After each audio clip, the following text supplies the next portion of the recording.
Welcome back. We're going to be drilling down into the ways in which the different arts can help mental health, physical health, flourishing, community. Now that you've gotten a little bit of education, a little about the anatomy of the arts, we want to go a little bit deeper into how we can use the arts to heal us and have us flourish.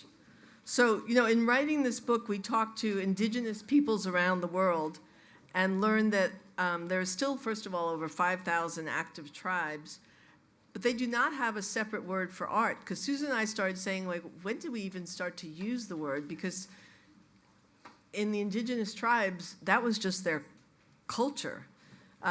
They needed no separate word. It was the way they lived. They sang, they danced, storytelling, drawing. And today, millions of people around the world are starting to use a daily art practice, some before our book, but a lot after our book. We get letters all the time that they're starting to do that, to alleviate anxiety and stress, but also serious mental illness. From using dance to working with clay, painting, sound, music, and much more.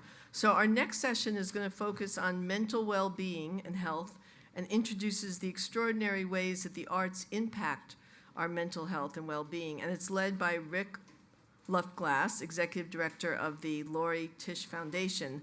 But to get us started first, I'm going to have you welcome John Beaulieu, who's the founder of Biosonics, as he shares the power of sound with you to begin our next session.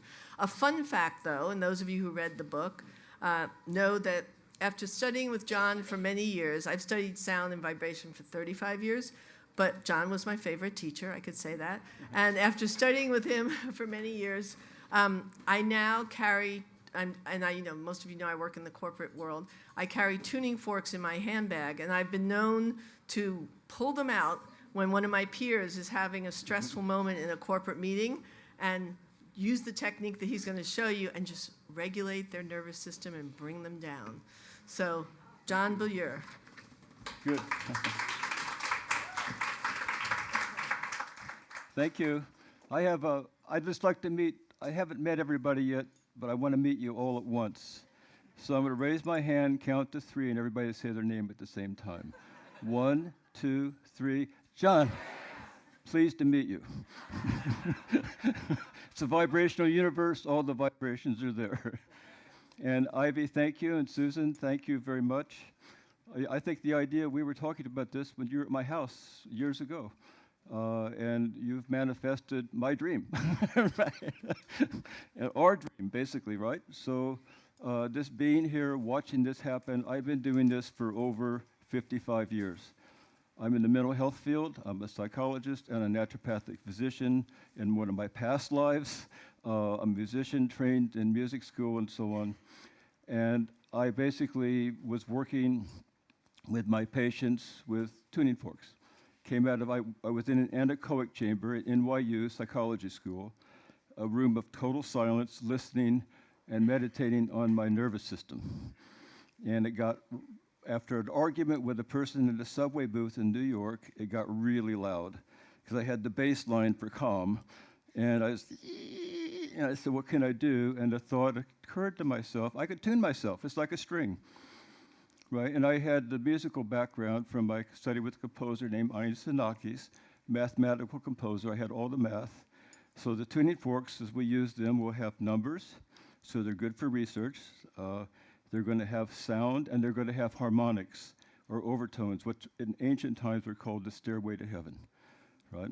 So, and C and G was the favorite, called a perfect fifth in music, was the favorite ratio of Pythagoras.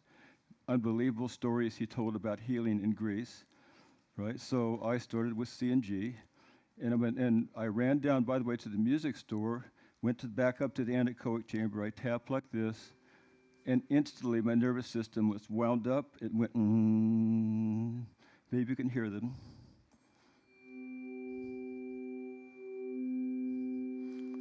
It's like Om, and same in yoga. Like so, and everything calmed. Right? So I teach people, my patients originally, but everybody now, you can tap like this, or on your shoes or an activator, or you can tap them together, because we're talking about the movement part. And you move, like with Tai Chi, your body with the sound. So you make your own music, your own breath, and you move. And I want individuals to do this in the morning and at night. Everybody should do art every day. And by the way, my brain is on art. And the other half of my brain is on science, and they're modulated somehow, probably by the 60s and LSD, but that's somehow, but somehow they got put together. So I have prepared for you. I did the learning curve with our assistants, and Joshua, who's here, is my friend in sound healing. And the assistants I love, by the way. They're my favorites, and they learned how to tap the forks in 1 minute. It was a big learning curve for them, I know, with all their school. And then they had to, well, you don't have to tap, but you have to walk around the room and tap. So I added something. They all picked it up just like that. Boy, are they smart. So, yes, there they are. And they all, by the way, get a gift of tuning forks for tapping for you. Right? So they're very happy. So I just like to start with the sound experience to go on for maybe 9 minutes, 10 minutes. There'll be tuning forks around the room, tapping. And there's no hurry. It'll be ambient. The scale itself, if you're interested in my work, I've written chapters for physicians, therapists, research. All of the science is there. You'll get the science for a great panel. I'm doing the tonal part for the panel in mental health. And so I want to see the assistants ready. You got your tuning forks? Just a little image. Just imagine you're floating on a wonderful ocean, a pulse rising up and down. Just imagine that you're in the Caribbean, perhaps, and underneath of you are two presences. It turns out on your right ear, a dolphin pops its head out of the water. On your left ear, a dolphin pops its head out of the water. We say, we are your dream dolphins. We want to help you put together all the ideas, all the possibilities, new neural networks that you can create for your research, for your art, and your life in every way possible. So, and then, to your surprise, those two dolphins stuck out their tongues, and they began licking in your ears simultaneously. Listen. Here we go.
not too close this way, but we go.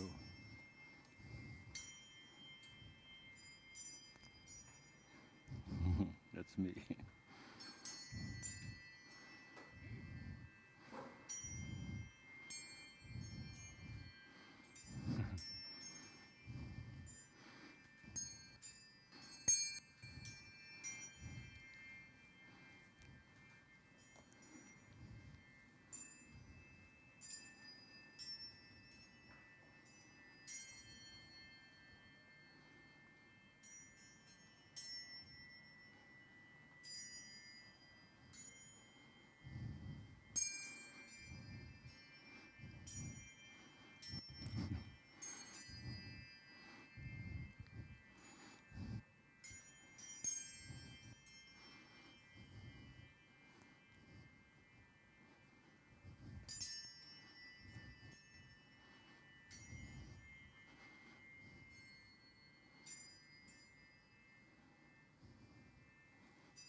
It's 10 minutes now. Did you start timing me from the beginning? So I got 5 minutes left. Okay. Okay, good. So I put that timer on too.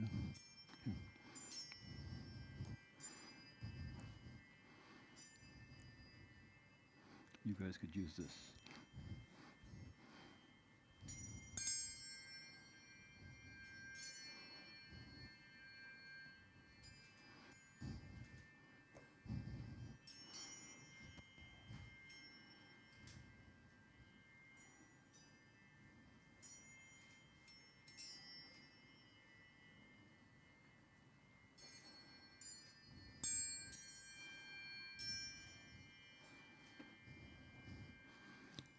Okay, now for the we'll start getting just a couple quiet taps, little, just like it's soft.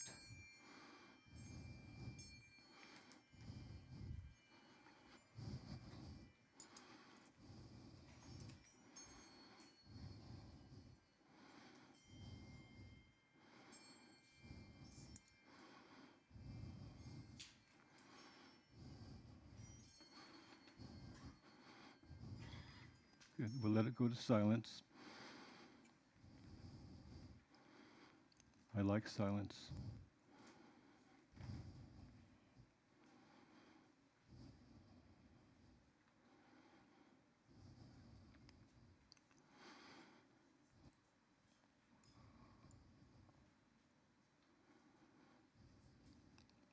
Very nice. Thank you, everybody. Yep. Your brain is on sound now. And your connective tissue, by the way. Enjoy, and thank you, everybody, for all that you're doing for the arts. Yep.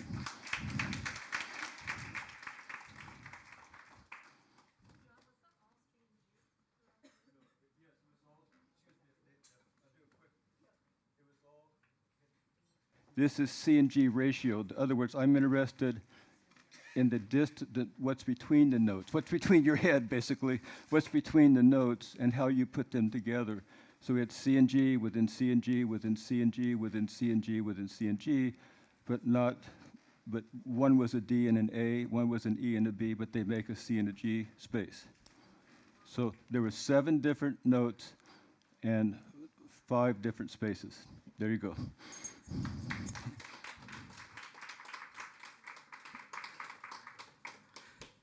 Good morning, everybody. I'm Rick Luftglass, Executive Director of the Laurie Tisch Illumination Fund, and I am very glad to be here and honored and really excited to meet you all during the course of the day.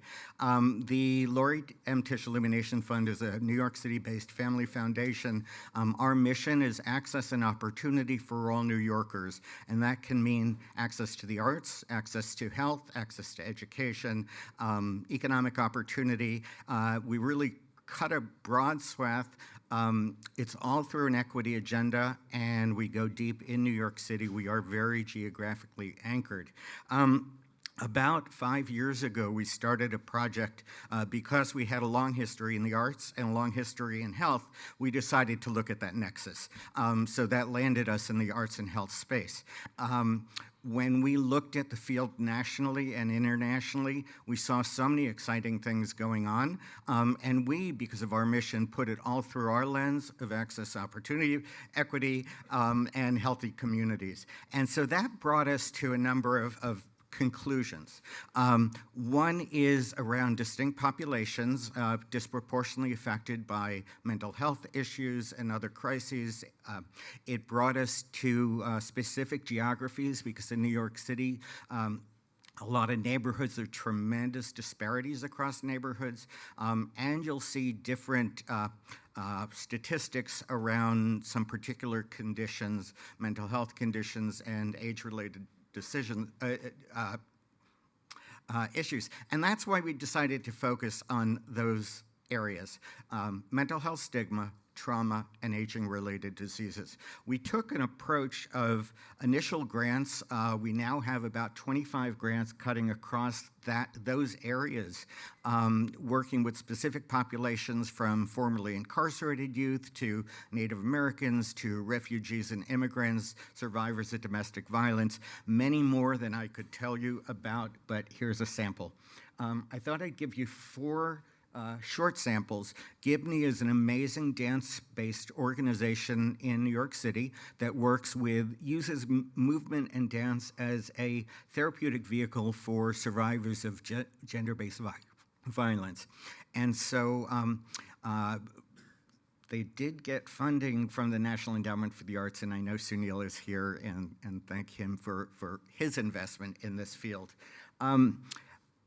Then Common Threads Project also works with survivors of gender-based violence, but typically internationally. So refugees who fled here from countries and areas where they've been displaced, often as a result of war, survivors of torture, and places where rape and sexual abuse are used as a tool of war.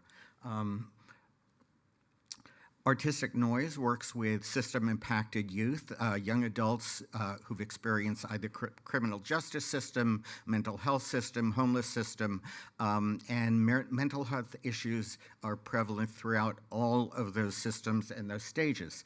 And then finally, around stigma, we've supported an organization called Community Access, which started the New York City Mental Health Film Festival, and more recently, the Changing Minds Young Filmmakers program, which is geared towards young adults. So, when Susan and Ivy started talking about this conference, they said, well, we want to have immersive experiences the day before, this arts passport idea. And they said, hey, Rick, do you know any organizations who might be places to visit? And yeah, I had about 30. So I recommended about 5. And what I did here was yesterday, a number of you had opportunities to visit some programs. And so what you didn't know is we were taking some pictures. And then, so I want to just show you, for those of you who experienced it, your precious few. So I think about 8 of you got to see Dance for PD, but we wanted to share it with all of you. So who went to Dance for PD at NYU yesterday? Excellent. How was the experience?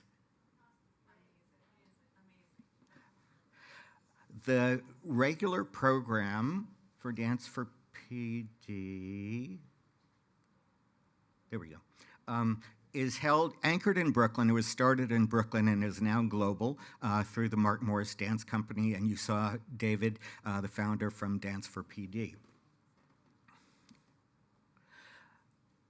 The Arts and Minds does typically museum-based work with people with Alzheimer's and other degenerative cognitive diseases.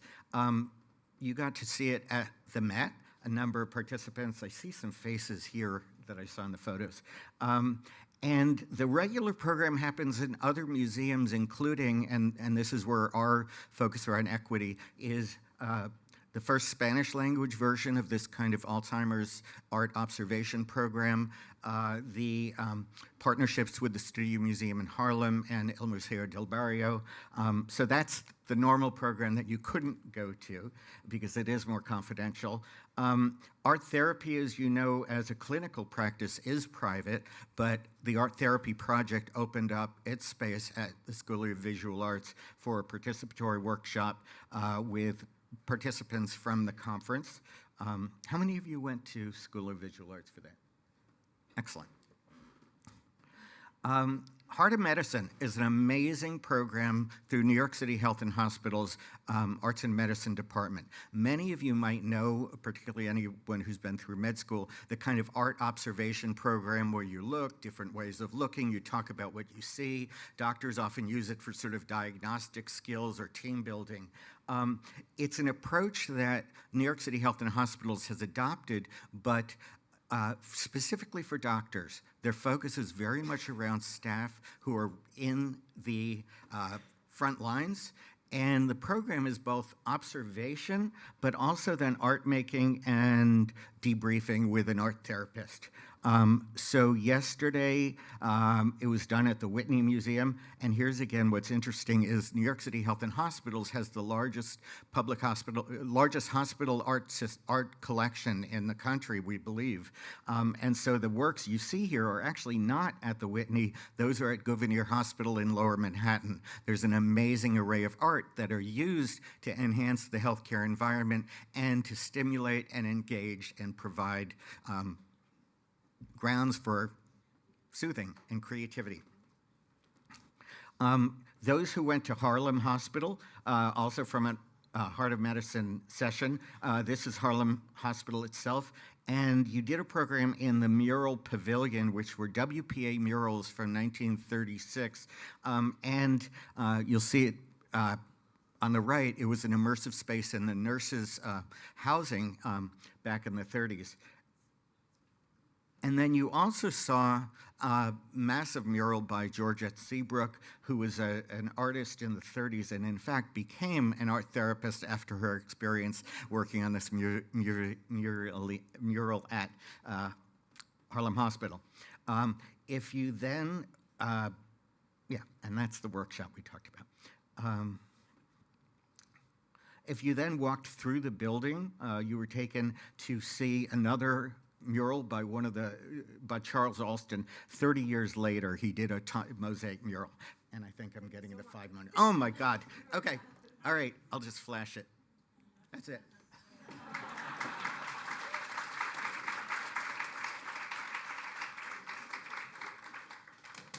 Everyone's still listening, alert. What a fabulous day. What a beautiful day, and inside and outside. Yes? Yes. All right. So my name is Girija Kaimal. I'm an associate professor, dean, also mostly an artist, an art therapist, and a researcher. So what I do most of my waking hours is think about the things I create, and then think about how that helps us, how that helps me, and how that helps people I work with, both in a sort of relatively healthy population as well as a range of clinical populations. And the image in the middle, this is some of my artwork, the image in the middle really represents where I sit, which is at the intersection of art and science. So my study and my studio are literally the same space. And I think you'll sort of hear some of these themes throughout today, right? And they will be recurring themes around what is our shared humanity, what do we share as human beings, and how that connects to our creative and expressive practices. So I'll just go over a few sort of essentials of the human condition. One, our tomorrows are always uncertain. We live with uncertainty all the time.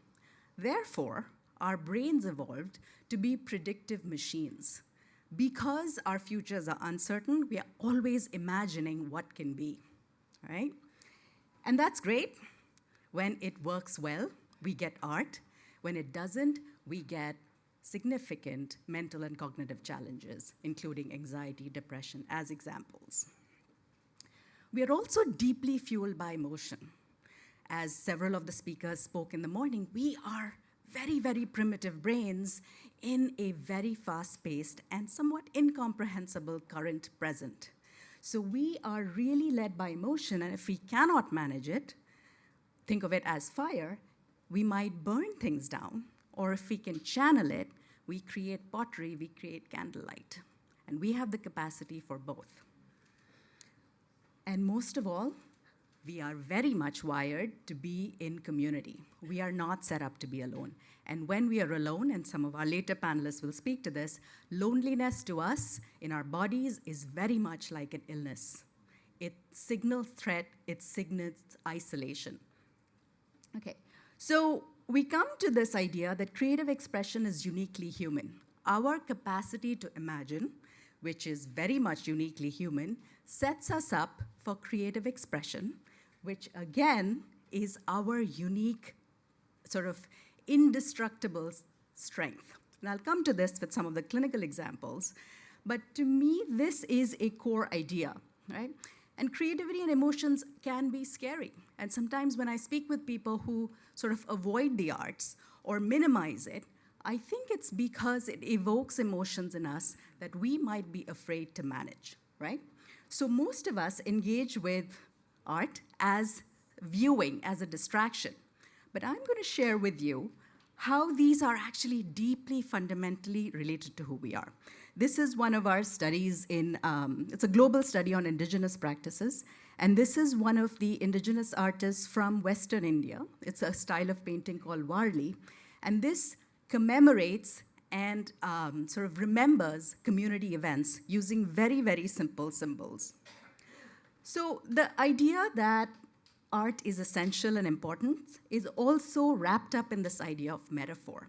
So an artistic practice holds our emotions, and this is what helps us connect with art across time, across centuries even. So think about a sculpture or a piece of poetry from hundreds of years ago. It appeals to us because it holds the same emotions across humanity. I'll get it in 1 minute. All right. A few examples. So this is of a military service member who was experiencing significant sort of what I call daymares or hallucinations. Through the process of art therapy led by one of my colleagues, he was able to get it out in this visual image. And as a result, his sort of hallucinations went from several times a day to once or twice a year. So this is one of the sort of important clinical values of creative self-expression. And remember, that's sort of a creative seed within us. What we found was that those who could express themselves in visual metaphors had tended to have lower PTSD scores and lower anxiety. Another example, working with digital media and looking at visual expression using functional near-infrared spectroscopy, what we found was that individuals across age, across genders, used less cognitive energy in a creative expressive task than in a rote task. Go back to what I said right in the beginning. Creative expression is fundamental to who we are. What we feel, our need for expression, our need for connection does not change, but how we do it changes over time. So I don't know if you're aware of this, but this is a statistic that really frightens me, which is that 1 in 3 of us will have a mental health care need. Are we ready to face it? No, we're not. But do we have the seed, this capacity to enhance mental health and well-being? Yes, we do. And this is our creative capacity. So I know Diana had asked for an ask. I know we'll come back to that later. But this is what I invite you. I invite our community. I think a lot of us sort of share similar values and ideals, is that could we connect, 1, better understand this through research, and number 2, how can we share this with the larger community and empower individuals to sort of engage with their creative potential and not just relegate it to professional artists? Thank you.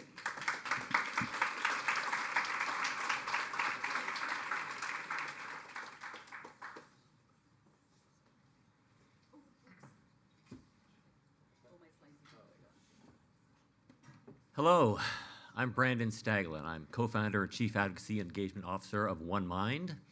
We're an organization that catalyzes visionary change through science, business, and media to transform the world's mental health. I also live with schizophrenia, like 24 million people around the world, and it's been no picnic. As a young man contending with the tidal waves of delusions that crashed over me every single day, to the very difficult care system to handle and to navigate, to the conviction that my identity, my self-esteem, and my future have been ripped away by the illness, every day when I open my eyes in the morning, I realized my task was to live through one more day. What's unusual about my story, and it shouldn't be unusual, but it is that today I live a life of health and productivity and meaning and sometimes joy as a leader in my organization, my community, as well as a husband and a animal dad and uncle to 2 adorable rapscallions.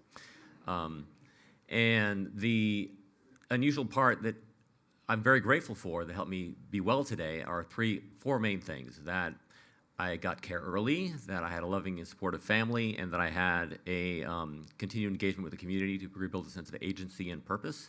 But also I had access to innovative interventions, including some involving music. So that's what I'm here to talk to you about today. So how do I use music to improve my mental well-being as somebody with schizophrenia? Well, it's based on a principle best illustrated through a story. Many of you may know the Cherokee parable of the wolves within. So I'll paraphrase it very briefly. An old man is talking to his grandson about a story. He tells him a story, and the story is, I have 2 wolves living within me. One is vicious and vindictive and resentful, and the other is patient, compassionate, and kind. And they're always warring for dominance of my spirit, and it pains me every day that I have to deal with this. His grandson asks him, which one wins? And he says, the one I feed.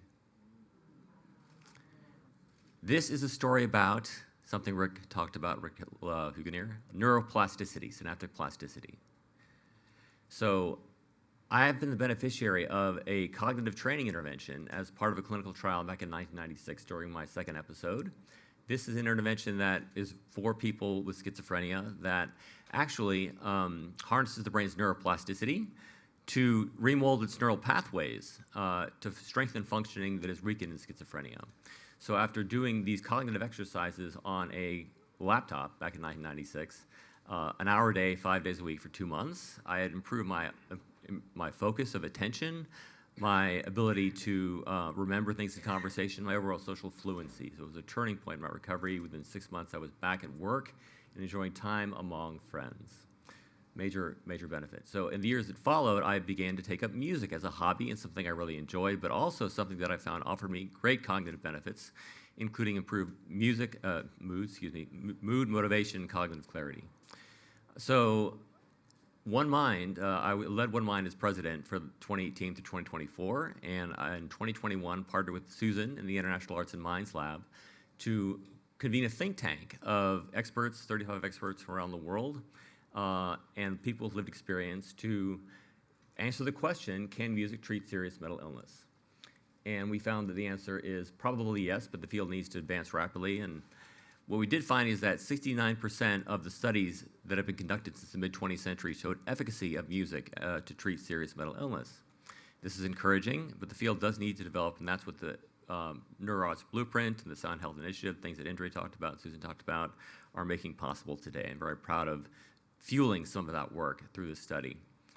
So what I encourage you to do is join us at OneMind's Music Festival for Brain Health. It's every year. This is our 30th anniversary year, to learn about some more of these innovations that are OneMind is making possible, including some with creative arts and expression, and support the work that OneMind does to make these innovations possible. It's September 7th this year, and it takes place at Staglin Family Vineyard, my family's winery in Napa, California. Hope you'll come and enjoy it, support, and visit music-festival.org to learn more or ask me. Happy to answer any questions about this work or OneMind or my experience. Thank you so much.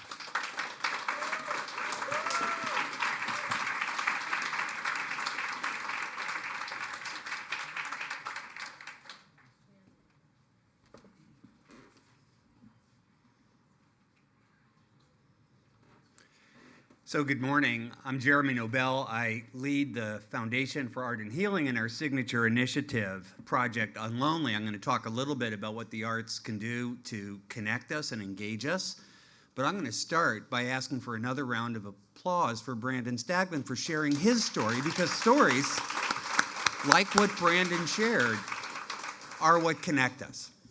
Okay, so of all the work we've been doing in arts and health, so I started the Foundation for Art and Healing about 20 years ago. About 10 years ago, we began to realize loneliness, disconnection was a major issue. Now, the pandemic has spotlighted our attention on that, but it was a problem beforehand. And so we launched Project Unlonely with 3 goals. One is to increase awareness about loneliness and its toxicities. The second is to reduce the stigma that still surrounds it, even with the pandemic, identifying it. And the third is to put arts-enabled programs out in the community so people can have the experience of connecting through storytelling and creative expression. And so, that's what we're here doing. I think, generally people have a sense of, let's see if I can move this. No. That's what I've been pressing. Oh, good. Thank you. So our Surgeon General did us a great favor putting out an advisory on loneliness about a year ago.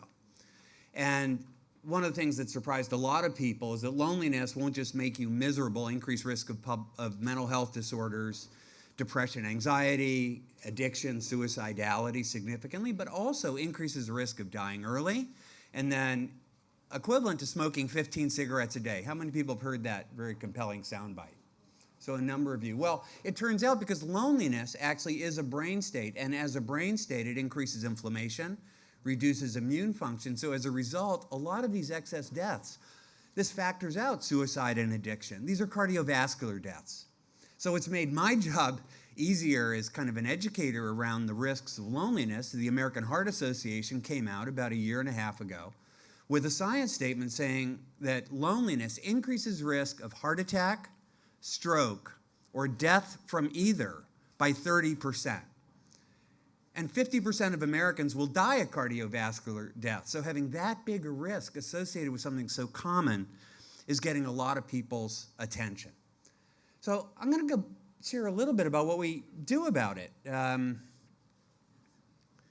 My round circle is not there. There you go. Oh, it's the rim around the round circle. Okay. So through our project, we put to work some evidence-based modalities, 3 of them. Mindfulness, we've already experienced plenty of that today. It connects us, calms us down, puts us in the mood to really engage with creative making.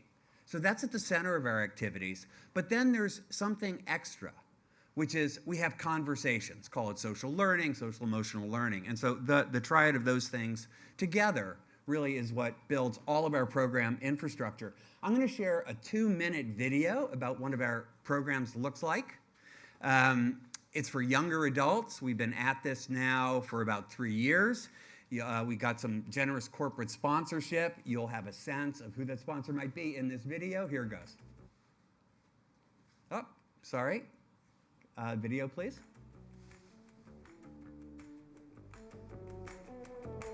Today we're here to explore the power of color to connect us.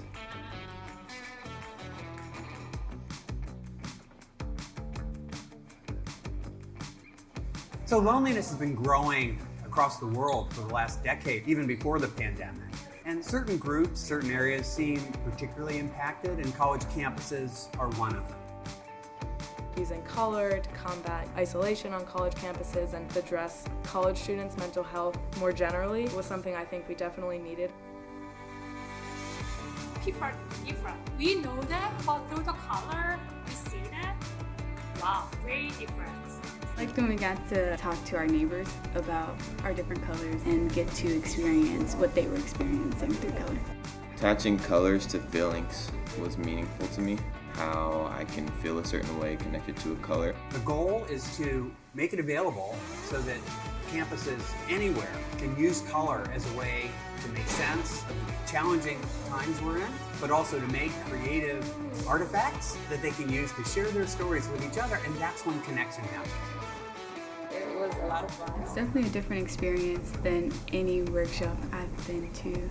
I feel really excited about how the arts and the incredible ability of the arts to bring us forward into authentic connection with other people seems to be something almost anyone can discover. Today was joyful. It was comfortable. It's a very, very, very warm restful. Eye-opening. Illuminating.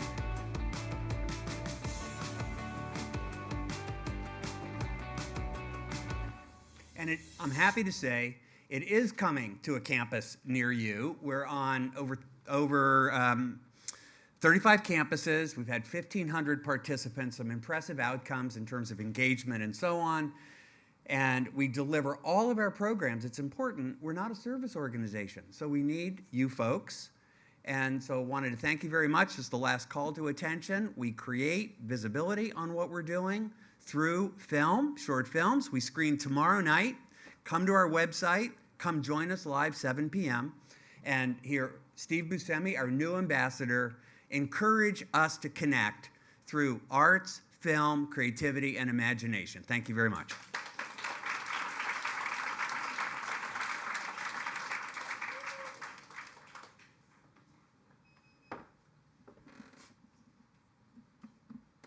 Good morning, everyone. My name is Chris Appleton. I am the founder and CEO at Art Pharmacy. And before I talk about Art Pharmacy, I want to share a couple of things. This work is deeply personal to me. The arts have saved my life on more than one occasion, as I know they have some of you in this room. And also, as we talk about social prescribing, which may be a novel term to many of you, artists have been healers since the beginning of time. Since the beginning of humankind, and doctors and other healthcare providers have been doing community referral for a really long time. And so while social prescribing integrates those two practices because healthcare institutions and cultural institutions are generally ill-equipped to work with one another, people have been doing this. And as we know from Susan and Ivy's book and many researchers in this room, the arts heal and protect. Art Pharmacy is a healthcare services, social prescribing company. We work with healthcare institutions, health plans, universities across the country. We're based in Atlanta, Georgia, to enable doctors to prescribe arts and culture interventions with patients with mental health concerns. Stanford students have access as a student health and wellness benefit. Patients through Mass General Brigham in a hypertension program have access. United Healthcare members have access to address social isolation and loneliness. I'm here to talk about the practical aspects of this work. But in order, when you have a great solution in the arts, first we have to have a problem to solve. And there is no doubt a mental health crisis in America, if not across the globe, where 20% of people in the United States will suffer from a mental health disorder this year, 50% of us in our lifetime. As we just heard from Jeremy, loneliness poses health risks equivalent to smoking 15 cigarettes a day. And loneliness also, and I think this is important to acknowledge the burden on the health system and our payers, not to say that individuals are burdens, but the burden of these diseases. Individuals with diabetes who are lonely are twice as expensive to health plans as individuals that are with diabetes and are not lonely. Diabetes is one of the most expensive diseases that we care for. Art Pharmacy brings together two fields of work: social prescribing, a practice through which healthcare providers prescribe non-clinical care to their patients. This is things like prescription of art, nature, food, exercise, volunteerism, community, and the arts and health field. Here's how it works at a practical level. You go see your primary care provider, you have a diagnosis for a mental health disorder, or present risk factors for it, and you are written a prescription for 12 doses of arts and culture. That prescription is called into Art Pharmacy via technology. It's just like a prescription is called into CVS or Walgreens. Our technology matches the patient to the highest efficacy arts and culture engagements in their community. The patient chooses the activity that they want to participate in. We assess and monitor the patient throughout the journey. At the end of the prescription, you go back and get a refill.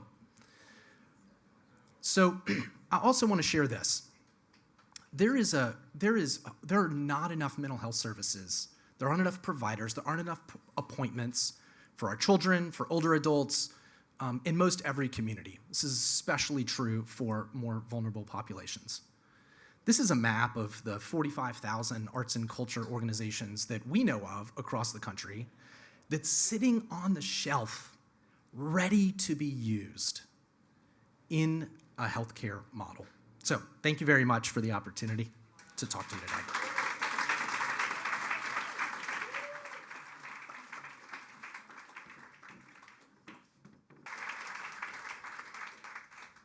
I'm going to raise a few questions that came up.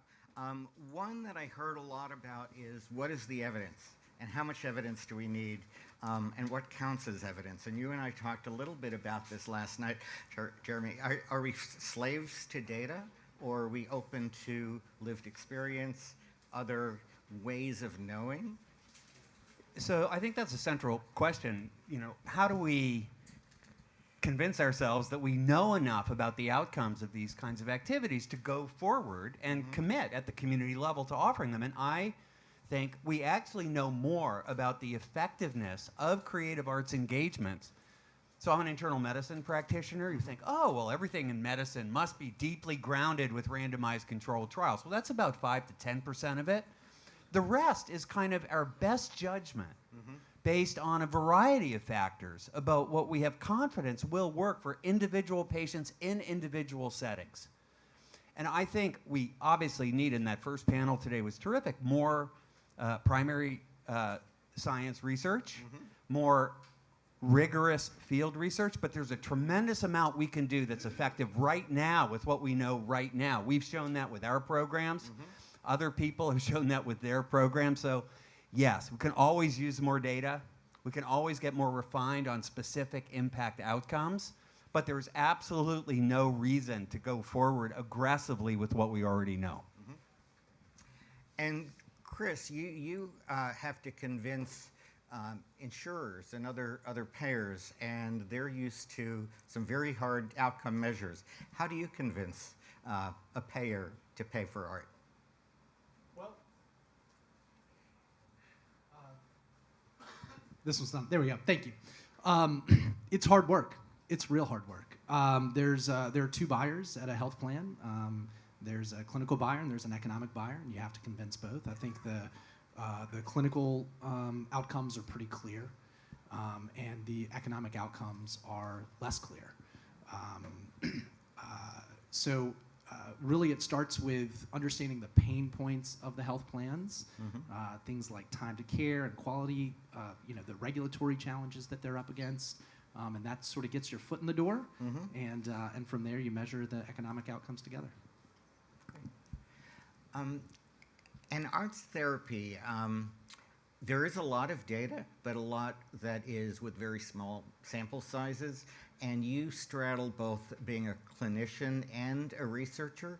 How do you what do you look for in terms of what are you trying to find as, I don't want to say incontrovertible truth, because there's no such thing, but what do you look for? I think this is where working together really helps, because the patients really show us patterns to look for, show us the outcomes to look for. So very often I think if you show up just with a research question without a deep understanding of the clinical experience of the patient, you're just engaging in an intellectual exercise. It does not have a lot of real world applicable value. So I think, in most of our studies, we always collaborate with an active clinician.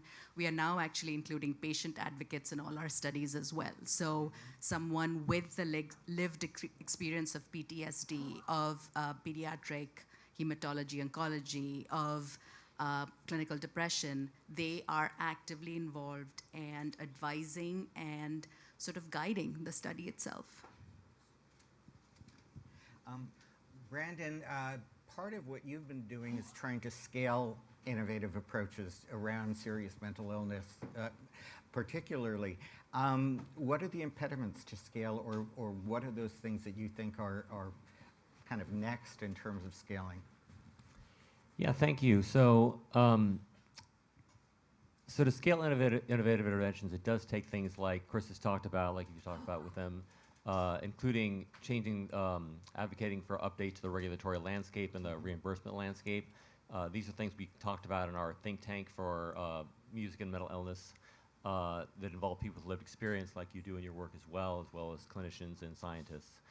But one way to circumvent the need to have things reimbursed by insurance or to partner with that approach is for a nonprofit to or a corporation to offer something through a direct-to-consumer opportunity or a philanthropically supported opportunity. So one thing that OneMind is currently ideating on, developing as a concept at this point, is a program for people with mental illness who like to play instruments or are interested in music, of which I know many personally. It's anecdotal evidence, but I believe it's many people with mental illness like to play music. To convene in communities in which they can share compositions that they have created with each other, and to discuss the meaning of those compositions with each other, based on their lives or based on their recoveries, their illness journey, and discuss that amongst each other as kind of a music club, if you will. Having chapters across the country could be like a vision that I have, something like this that OneMind could one day get involved in, something that I'm excited to consider how we can make a reality. Great. Thank you. Jeremy, you are both a medical doctor and epidemiologist. And so when you, and one of the things that really struck me is you had spoken a bit about healthcare providers and burnout. And it's an area we've been working a bit in partnership with New York City Health and Hospitals, where the focus has been around staff wellness and burnout. What do you see as the role of the arts in addressing, and again, like loneliness, this preceded COVID, but certainly brought it into relief? So it's a really important question. Before I get into that, I just want to build on what we've been talking about on this whole data and return on investment, and expand kind of the framing of that to really look at health as more than the absence of illness. Because if we get trapped into just thinking the value of what we're doing with arts and connection, for instance, is only because it reduces, say, the risk of heart disease, you turn your back on the human and social value of thriving, on flourishing, on trusting each other so we can solve some of the huge challenges we have in the environment, in geopolitical relationships. So yes, as an epidemiologist, I want to know, and I have studied, how this impacts people's self-care with diabetes. And it turns out that arts engagement reduces mental health burden in diabetes and increases adherence to medication and self-care. But we're kind of burying the lead if we only think about the value of arts and health as illness mitigation and management. So when you talk about, bravo, right? So talk about what we do with frontline healthcare workers. So we have a program with Northwell Health, 84,000 frontline healthcare workers, went through a lot with the pandemic. And it's not just to reduce their illness burden of substance abuse and maybe hypertension and diabetes. It's so they can come to work every day and engage and support the people in the community they serve. Just like teachers are on the front lines having to educate. So we're very concerned about burnout in education. Teachers are abandoning that field. How do you measure that as an epidemiologist? That's actually pretty easy to measure. What's harder is the negative social burden when people who are in the human-to-human engagement field feel they can't do it anymore, right? So I think we've got to expand the scope if we measure it and really recognize how much is at stake if we fail to harness the power of the arts to have people be all they can be in what they want to do to thrive, flourish, support themselves, their families, and their community. So that's the bigger, I think, the bigger opportunity for measurement. Thank you. And this is a question for any of you. We've talked a bit more about art making than art experiencing and receiving art. And I wondered sort of what you see as the impact of experience either on an individual or a communal basis. I'm happy to speak to that. Thank you. So on an individual basis, I've experienced that simply listening to music has helped me tremendously in managing symptoms of dissociation that come along with schizophrenia. When I was really ill, when I was around 18, there were times when I would start to dissociate, I would start to lose touch with reality, and it was very scary. So one of the things I would do to combat that was to put on some of my favorite inspirational music on and back then, the radio or a CD player, and dating myself. And that would bring me back into the moment, focused on the world around me and what I wanted to do next and also in my life. So listening to music can be very beneficial, and studies have shown, among the studies we studied in our scoping review that International Arts and Minds Lab did with us, that simply listening to music in certain types can be very beneficial. It can improve mood, it can improve ability to cope with negative emotions, and be beneficial in a variety of ways. One thing I'll share just as a follow-up to that is that individual agency, patient choice really matters in doing this kind of work. And so if people's entry point is arts participation and participatory engagements, then that is where they need to engage. But some people need receptive engagements, and it's really across that spectrum, depending on the individual agency.